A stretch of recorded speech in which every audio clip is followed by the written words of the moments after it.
இயேசு ஜெபித்த அதிகாலையின் ஜெபம் என்ற தலைப்பின் கீழாக இன்றைக்கு நாம் பார்க்க போகிறோம். ஆண்டவராகிய இயேசு கிறிஸ்துவுக்கு அதிகாலையில் எழுந்து ஜெபிக்கக்கூடிய பழக்கம் இருந்ததா என்று யோசிக்கிறீர்களா?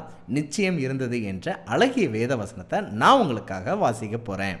மார்க் 1:35 அவர் அதிகாலையில் இருட்டோடு எழுந்து புறப்பட்டு வனாந்தரமான ஓரிடத்திற்கு போய் அங்கே ஜெபம் பண்ணினார். இந்த வாக்கியத்தை பார்க்கும்போது ஆண்டவராகிய இயேசு கிறிஸ்து அதிகாலையில் எழுந்து ஜெபிக்கக்கூடிய பழக்கமுடையவர் என்பதை புரிந்து கொள்ளலாம். ஏன் ஆண்டவர் அதிகாலையில் எழுந்து ஜெபிக்கிறார் என்று யோசிக்கிறீர்களா? சில காரணங்களை உங்களுக்கு சொல்ல ஆசைப்படுகின்றேன். முதலாவது காரணம், ஒரு நாளின் முதலாவது மணி நேரம் பரலோகத்தின் தேவனுக்கு சமர்ப்பிக்கப்பட வேண்டும். புரியும்படியாக சில காரியங்களை சொல்கிறேன்.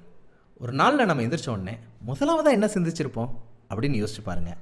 முதலாவது சிந்தனை பரலோகத்தின் தேவனை பற்றியதாக இருக்கணும்.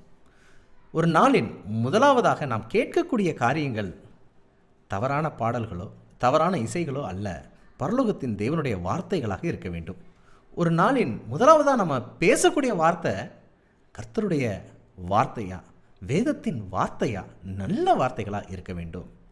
ஒரு நாளின் முதலாவது செயல் பரலோகத்தின் தேவனுக்கு பிரியமான செயலாக இருக்க வேண்டும். இப்படியாக நம்முடைய வாழ்க்கையின் முதலாவது மணி நேரம் பரலோகத்தின் தேவனுக்கு சமர்ப்பிக்கப்பட வேண்டும் என்பதற்கான முன்மாதிரியாக இருக்கும்படியாக இயேசு அதிகாலையில் எழுந்தார் என்பதை புரிந்து கொள்ளலாம். இரண்டாவதாக, பிதாவின் சத்தத்தை முதலாவதாக கேட்க வேண்டும். காலைல எந்திரிச்ச உடனே பறவைகளுடைய சத்தத்தை கூட கேட்கலாம். சில நேரங்களில் பால்காரருடைய பெல் சவுண்டு கூட கேட்கலாம். சில நேரங்களில் வாகனங்களுடைய அந்த ஹார்ன் சவுண்டை கூட கேட்கலாம். இல்லை சக மனிதர்களுடைய சத்தங்களை கூட நம்ம கேட்கலாம். இந்த சத்தங்களெல்லாம் கேட்குறதுக்கு முன்னாடியே பிதாவின் சத்தத்தை கேட்கணுங்கிறது ஆண்டவராகிய இயேசு கிறிஸ்துவின் வாஞ்சையாக இருந்தது. அந்த வாஞ்சை நம்முடைய வாஞ்சையாக கூட இருக்கட்டும். மூன்றாவதாக, நன்றி சொல்வதற்காகவும் அதிகாலையில் ஜெபிப்பார் ஆண்டவராகிய இயேசு கிறிஸ்து. நேற்றைய தினத்தில் உணவில் குறைவில்லை, உடையில் குறைவில்லை, பாதுகாப்பில் குறைவில்லை, பண உதவியில் குறைவில்லை, ஆரோக்கியத்தில் குறைவில்லை, எல்லாம் நிறைவாக இருந்தது, அதற்காக நன்றின்னு ஜெபிக்கக்கூடிய நபராகத்தான் ஆண்டவராகிய இயேசு கிறிஸ்து இருந்திருப்பார்.